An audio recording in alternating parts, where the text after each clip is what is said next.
우리가 지난 고난 주간을 맞이해서요. 올해는 특별하게 저녁 시간에 기도회를 가졌죠. 올해 또 그렇게 색다르게 진행을 하니까 나름 좋더라고요. 그러니까 새벽부터 막 너무 일찍 서두르지 않아도 되니까 피곤함이 좀 덜해요. 아침부터 막 서두를 때는 좀 피곤한 감이 있었는데 피곤함이 좀 덜하더라.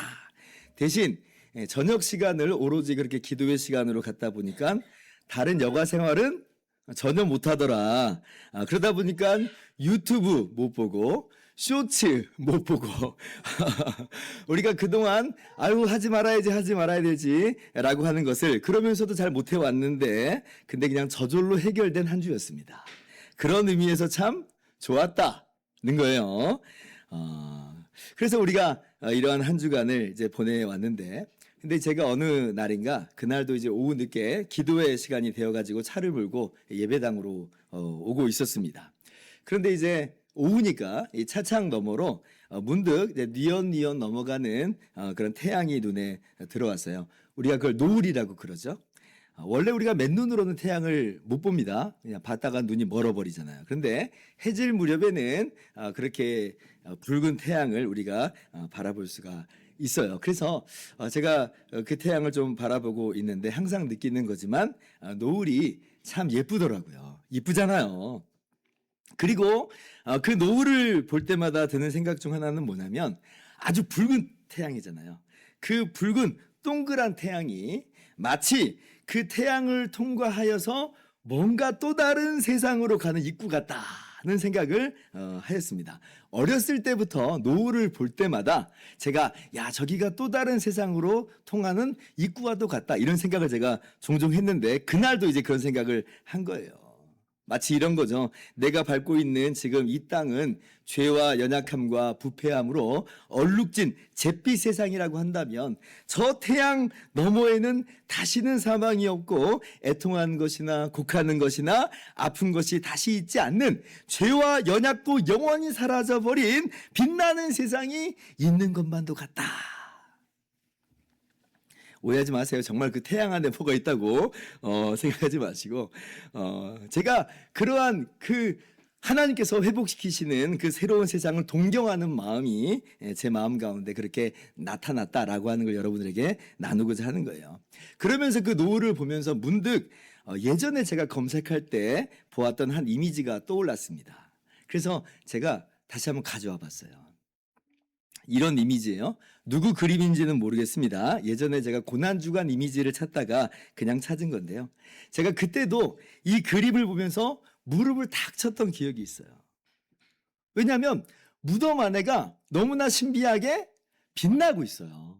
무덤이 빛나고 있어요. 우리가 예수님의 십자가를 마냥 고난이요, 슬픔이요, 그리고 어두움처럼 생각할 때가 덜어 있는데요. 맞죠? 고난 맞습니다. 그러나 그래서 마냥 어두움인 것인 거냐라고 할 때 아니에요. 진짜 무덤은 어디예요? 그림 보니까. 진짜 무덤은 예수님이 묻히셨던 그곳이 무덤이 아니었던 거고 오히려 우리가 지금 살아가고 있는 지금 이 땅이 이쪽이 무덤이에요. 이 그림이 그걸 너무나 잘 보여주고 있더라고요. 오히려 예수님의 그 무덤 넘어 빛이 열려진 거죠. 그래서 제가 이 그림 보면서 참 잘 그렸다 이렇게 생각을 했습니다. 여러분 예수님의 무덤이 빛나는 이유가 뭐예요?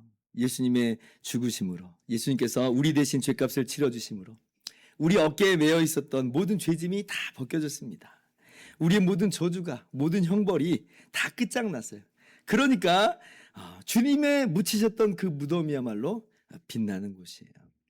그리고 예수님께서 죽으셨다가 3일 만에 사망 본세 깨뜨리고 부활하셨으니 그래서 주님과 함께 우리가 영원히 부활 생명을 누리게 됐으니 그곳이야말로 정말 빛나는 생명의 세상, 새로운 세상인 것입니다.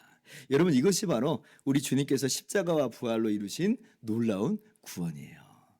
예수님을 주와 구주로 믿는 우리가 이 놀라운 은혜를 거저받아 누리게 된 것입니다. 골로새서 1장 13절은 이렇게 그래서 말씀하시죠. 그가 하나님 아버지께서 우리를 흑암의 권세에서 건져내사 그의 사랑의 아들의 나라로 옮기셨으니 14절 같이요.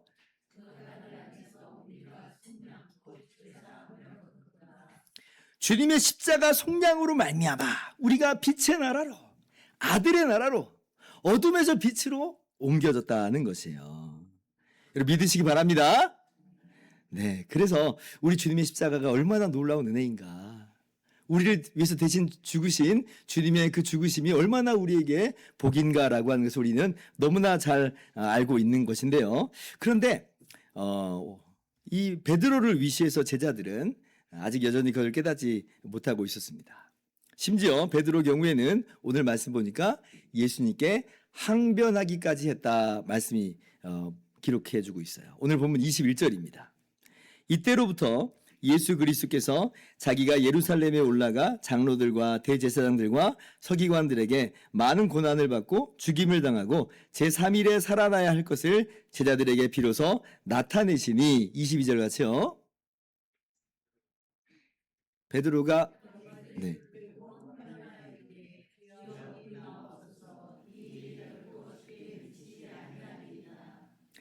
지금 이때로부터 비로소 나타내시니라고 말씀하시죠. 이게 무슨 얘기냐면 예수님께서 지금까지는 명시적으로 우리를 대신하신 그 예수님의 십자가를 그리고 부활에 대해서 명시적으로 말씀하신 적은 없으시다는 거예요.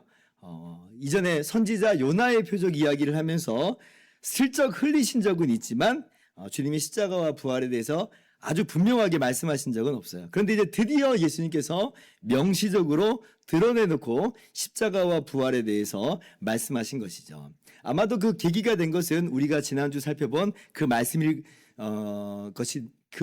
바로 이유가 됐던 것일 거예요. 그때 베드로가 예수님께 올바르게 신앙 고백을 했었죠. 그 고백을 듣고 이젠 때가 됐다 주님께서 아마 생각을 분명히 하셨던 것으로 보이는데 그때 베드로가 뭐라고 고백했는지 기억하세요? 마태복음 16장 16절 주는 그리스도시요 살아계신 하나님의 아들이시니이다. 그러니까 예수님은 그리스도다. 예수님은 구약에서 약속하신 바로 그 구원자 왕이십니다. 라고 올바르게 고백을 합니다. 그러니까 그렇게 올바르게 고백하는 베드로를 보면서 또 제자들을 보면서 그 고백이 맞는 고백이잖아요. 그러니까 이제 그 고백의 의미가 무엇인지를 이제 제자들에게 본격적으로 지금 풀어주시는 형국이라고 하는 것이에요. 단도직입적으로 말씀드리자면 자, 예수 그리스도께서 이루시는 나라, 예수님께서 세우시는 나라는 칼과 창으로 세우는 이 땅의 나라가 아닌 것이요 주님의 십자가 대속으로 말미암아 주님께서 부활하심으로 말미암아 이루시는 하나님의 나라다라고 하는 것을 말씀하여 주신다라고 하는 것이죠. 그런데 이렇게 올바르게 고백한 베드로에게 주님께서 그 고백의 의미가 무엇인지를 정확하게 알려주시는 예수님께 대해서 근데 오늘 베드로가 뭐 했다고요? 항변했다 그래. 항변했다. 22절 보니까 항변했다 그래요. 받아들여지지 않았다라고 하는 거죠. 항변이라고 하는 것은 훈계하다 뜻입니다. 훈계하다. 그리고 꾸짖다라고 하는 그런 뜻도 있습니다. 그래서 이 단어가 어느 때도 심지어 쓰이냐면 귀신을 꾸짖어 쫓아냈다라고 할 때 그 꾸짖다 하고 정확하게 똑같은 단어예요. 그러니까 지금 이 단어는 예수님께 쓰일 수 있는 단어가 전혀 아닌 겁니다. 그렇잖아요. 아니 어떻게 제자가 스승을 훈계하는 것이며 어떻게 제자가 심지어 예수님을 꾸짖을 수 있겠어요. 그런데 지금 베드로가 뭐 하고 있어요? 꾸짖고 있어요. 너무 기가 막힌 그런 상황이죠. 말도 안 되는 상황이 벌어진 겁니다. 그러면 베드로는 왜 꾸짖는 걸까? 왜 그랬을까? 라고 할 때 베드로에게 있어서 베드로의 심기를 거스린 게 뭘까요? 베드로의 심기를 거스린 건 바로 예수님의 십자가 죽음이에요. 예수님께서 십자가에서 죽임당한다라고 하는 것이 베드로의 심기에는 아주 불편한 거죠. 지금 베드로는 예수님이 부활하신다라고 하는 그 내용이 어떤 내용인지 전혀 아직은 알지 못하고 깨닫지 못하고 있는 상황입니다. 오직 지금 베드로에게 있어서 귀에 들어오는 그 내용은 뭐예요? 예수님께서 죽임당하신다는 거예요.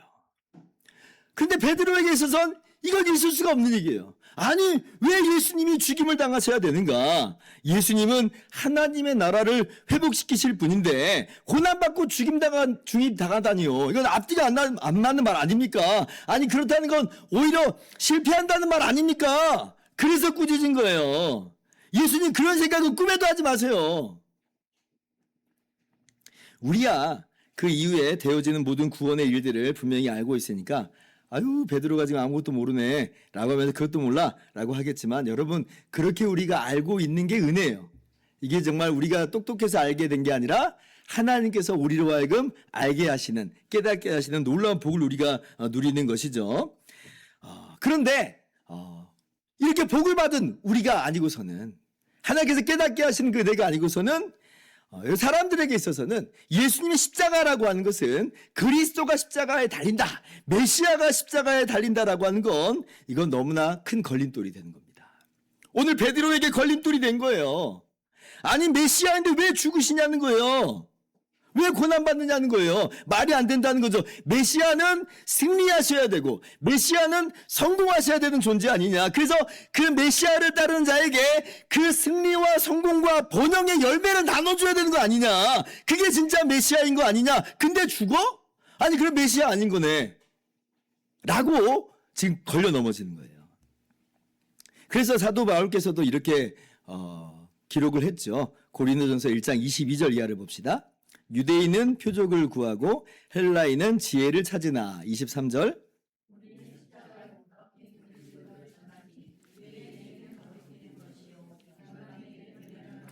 24절. 오직 부르심을 받은 자들에게는 유대인이나 헬라인이나 그리스도는 하나님의 능력이요 하나님의 지혜니라. 아멘. 지금 대부분의 사람들이 그런다는 거잖아요. 우리는 십자가에 못 박힌 예수 그리스도를 전합니다. 그런데 대부분의 사람들에게는 지금 그게 뭐라는 거예요? 거리낌이요, 걸림돌이요, 미련한 것이라고 하는 거예요. 마치 오늘 베드로처럼 주여 그런 일이 있어서는 안 되겠습니다. 왜 그런 생각을 합니까? 라고 하면서 오히려 예수님을 꾸짖는, 그 올바른 그 기독교가 아닌 것인 것 마냥 예수님을 꾸짖는 그런 모습을 그렇게 베드로가 가지고 있고, 많은 사람들이 그렇게 넘어지는 것입니다. 예수님은 영광의 그리스도여야만 한다. 고난받아 죽는 그리스도시면 안 된다. 그러나 여러분 이것은 당시 베드로가 하나만 알고 둘은 몰랐던 거죠. 예수님이 십자가에 죽으셔야만 합니다. 예수님이 십자가에 죽으셔야만, 그래야지 우리가 영광 가운데 나와요. 그래야지 우리가 구원받는 거예요. 왜 그렇습니까? 우리가 어떤 존재인데요? 우리가 어떤 존재예요? 우리 모두는 죄인이죠. 우리의 입술로 죄짓고, 우리의 행동으로 죄짓고, 우리의 마음과 생각에서 끊임없이 솟구치는 악이 있어요. 우리가 지난 한 주간 어쩌면 고난 주간을 보낸다 하면서 정말 어떻게 보면 정말 경건한 주간을 보낸다라고 하는 그 시간 속에서도 우리는 어떤 모습으로 살아가게 일쑤였는가? 죄인의 모습으로서 살아간 우리의 모습이 있었잖아요. 그럼 우리의 죄를 우리가 스스로 해결할 능력이 있는 거냐? 아니 그렇지도 못해요. 우리의 죄를 해결할 능력이 우리에게는 없습니다. 죄값을 치를 능력이 없는 거예요. 그래서 우리는 오히려 하나님의 영원하신 의의 심판대 앞에서 영원히 멸망받아 마땅한 처지인 것인데, 그런데 그런 우리들에게 단순한 번영과 단순한 성공과 어떤 출세를 가져다 준다고 한들 그것이 무슨 의미가 있겠는가? 그게 정말 영광이겠는가? 진정한 기쁨과 진정한 소망이 될 수 있겠는가? 진정한 위로가, 진정한 만족이 될 수 있겠는가? 예수님의 십자가 대속 외에 우리가 무슨 재주로 죄사함을 얻을 수가 있고 무슨 재주로 우리가 구원을 받을 수 있겠어요? 그런데 베드로는 아직 이 사실을 제대로 알지 못하고 있고, 또 많은 사람들이 지금 자기가 얼마나 죽어마땅한 죄인인 줄을 알지 못하기 때문에 나에겐 고난받는 그리스도는 필요 없다, 영광의 그리스도만 필요하다 라고 그렇게 이야기하고 있는 거죠. 그래서 상상을 한번 해봤어요. 만약 진짜 예수님께서 베드로의 이 항변을 듣고는 그래? 알았어. 그럼 십자가는 안 지기로 하지 라고 하셨으면 어떻게 됐을까? 어떻게 됐을까요? 그럼 끝장나는 거죠. 예수님께서 정말 그 말대로 십자가를 앉아버리시면 그럼 정말 큰일 나는 거예요. 우리의 구원이라고 하는 건 영원히 사라져 버리는 겁니다. 왜냐하면 우리 죄가 그대로 남아있잖아요.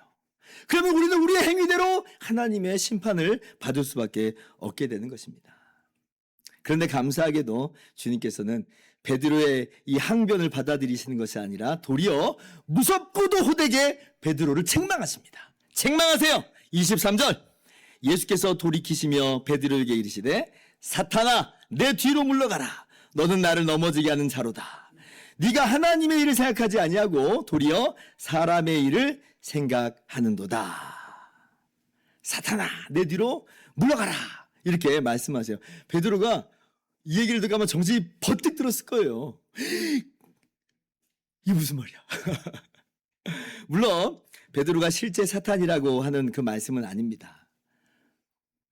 오직 뭐냐면 베드로가 자기도 모르게 또 의도치 않게 사탄의 하수인 노릇을 지금 하고 있다는 그런 말씀이세요. 그래서 또 이걸 또 잘못 오해해서 적용하지 마세요. 뭐 우리를 힘들게 하는 그 사람들한테 사탄아 물러가라. 이제 그렇게 하시면 안 되는 겁니다. 사람에다 대고 그런 말을 하면 그 사람 굉장히 시험 들 수 있어요. 그래서 우리가 항상 사람에다 대고 그렇게 하는 것은 아니고 이게 영적으로 이제 궁극적인 싸움인 줄 알고 우리 속으로 그렇게 기도하면서 이길 것이지 뭐 남편에게 대고 부인에게 대고 뭐 직장 동료에 대고 사탄아 물러가라 그러면 굉장히 어색한 그런 분위기가 연출될 수 있습니다. 아무튼 지금 사탄아 물러가라 라고 주님께서 말씀하세요. 베드로 등 뒤에서 예수님을 시험하는 그 사단의 세력을 의식하면서 주님께서 단호하게 그것을 지금 끊어내고 계신 거예요.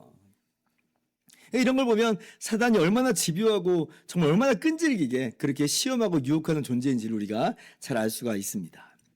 사실 이 사단의 시험이라고 하는 게 예수님께서 사역을 시작했던 바로 그 순간서부터 그렇게 예수님을 시험하고 유혹을 했죠. 세 가지 시험 우리가 잘 알고 있습니다. 이 돌들로 떡덩이가 되게 하라. 성전 꼭대기에 뛰어내려서 네 자신을 증명해봐라. 사탄에게 절하면 세상의 모든 부귀영화를 다 주겠다. 이 본질은 다 똑같습니다. 무슨 얘기예요? 너의 인생 아니냐? 네가 주인 돼서 살아라. 너를 위해서 살아라. 너의 만족과 너의 행복을 위해서 살아라. 라고 지금 꼬드기고 부추기고 있는 거예요. 하나님의 일이 아니라 사람의 일에 주목하게 하고 그렇게 몰두하도록 그렇게 사단이 유혹을 했던 것인데, 그런데 오늘도 똑같이 그 유혹을 하는 거죠. 죽음은 고난은 버리고 영광만을 취하라 라고 하면서 다시 한번 유혹하는 거예요. 하나님의 뜻 저버리고 자기중심적인 그런 삶을 살아라 그렇게 이야기를 하고 있어요. 얼마나 집요합니까? 그러면 예수님에게만 이렇게 집요하게 시험을 하겠습니까? 그럴 리는 없죠.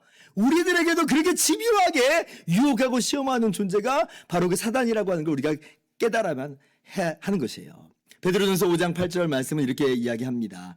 근신하라 깨어라 너희 태적 마귀가 우는 사자같이 두루다니며 삼킬 자를 찾나니. 그러니까 우리 주변에서도 항상 그렇게 하나님의 일이 아니라 사람의 일에 주목하도록 자기중심적인 삶을 살아가도록 그렇게 우리를 시험하고 유혹한 존재로서 그렇게 우왕하고 지금 삼킬 자를 삼키려고 노리고 있다는 것이에요. 우리가 정말 정신 바짝 차려야 됩니다. 그런데 우리 주님께서는 이러한 집요한 이 사단의 시험을 이기시고 아버지의 뜻에 완전히 순종하십니다. 그리고 마침내 십자가에 오르시기까지 하신 거예요. 그래서 그 예수님의 순종으로 말미암아 우리의 모든 죄가 그 십자가의 순종 안에서 다 씻음, 죄 용서받은 것이고 주님께서 우리 죄를 다 대신하신 것이니까. 그리고 주님께서 부활하심으로 우리가 주님과 함께 부활의 영광을 맞이하게 된 것이에요. 이게 얼마나 감사한 것인지, 얼마나 감사한 내용인지 모릅니다. 이것이 바로 우리가 받은 구원이라고 하는 걸 기억하면서 주님의 십자가와 부활을 다시 한번 기억하고 감사하는 이 복된 시간 될 수 있기를 바랍니다. 자, 그렇다면 우리는 이제 어떠한 모습으로 나아가야 할까요? 사단의 시험을 이기시고 우리 십자가와 부활로 우리의 구원을 이루신 우리 주님 앞에서 우리는 어떠한 모습으로 서야 하는 것일까요? 할 때 두 가지만 적용하도록 합시다. 첫 번째, 우리 주님께서 그러하셨던 것처럼 우리도 사람의 일이 아니라 하나님의 일을 생각하며 이루는 삶을 살아야 하겠습니다. 24절 말씀이에요. 같이 한번 읽어봅시다. 시작.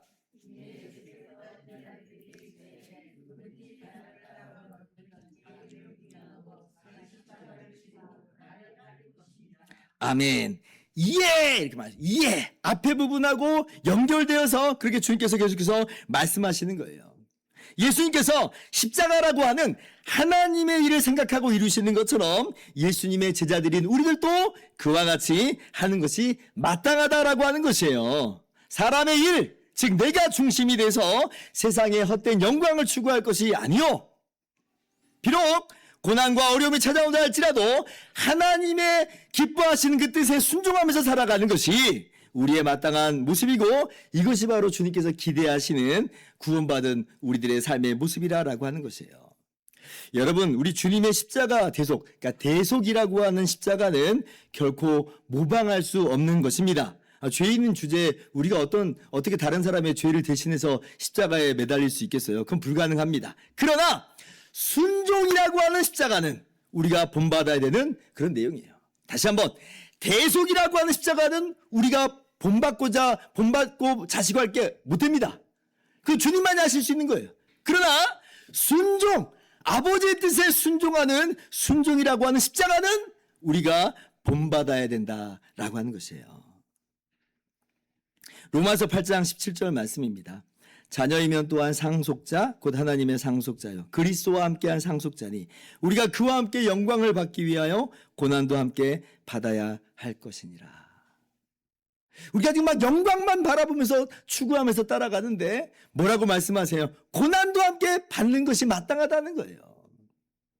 상투적인 표현이지만 no cross, no crown 이런 말이 있습니다. 십자가 없이는 면류관이 없다, 고난이 없이는 영광이 없다라고 하는 말이에요.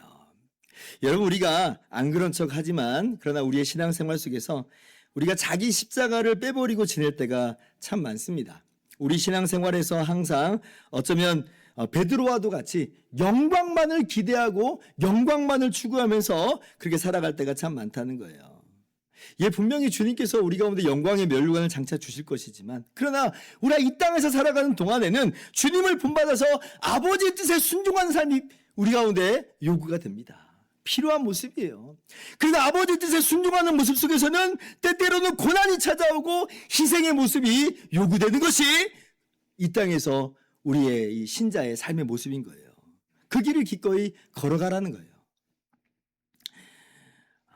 우리 안에 오직 하나님을 영화롭게 하고자 하는 그 마음이 거저 구원받은 우리 안에 중심으로 확고부동하게 자리 잡아야 하는 것입니다. 만약에 이러한 모습이 우리 안에 중심으로 확고부동하게 자리 잡지 않으면 이게 어떤 목사님의 표현입니다. 이 땅에서 아무리 좋은 성공들과 각종 은혜들을 받는다 한들 그것들은 다른 우상들을 섬기는 연료가 될 뿐이다, 이렇게 썼어요. 아무리 많은 성공과 은혜를 받는다 한들 중심이 바로 서지 않으면, 중심이 하나님께 영광이라고 하는 중심으로 갖춰지지 않으면 다른 우상들을 섬기는 연료가 될 뿐이에요.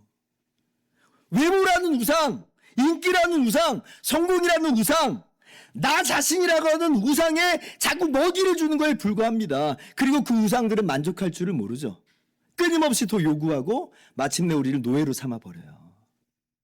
자기 중심이라고 하는 그러한 우리의 이 모습을 내려놓고 우리가 자기 십자가를 져야 됩니다. 자기를 부인하면서 살아야 돼요.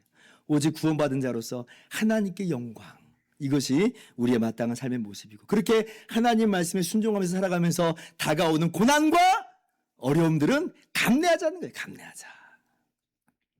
우리의 중심을 재조정하고 우리 안에 욕망들을 재조정하실 수 있기를 바랍니다. 고린도후서 5장 15절 말씀입니다. 같이 읽습니다. 시작.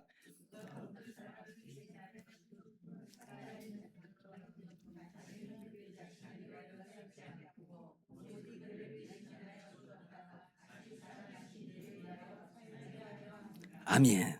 다시는 그들 자신을 위하여 살지 않고 오직 그들을 대신하여 죽었다가 다시 살아나실 이를 위하여 살게 하려 함이라.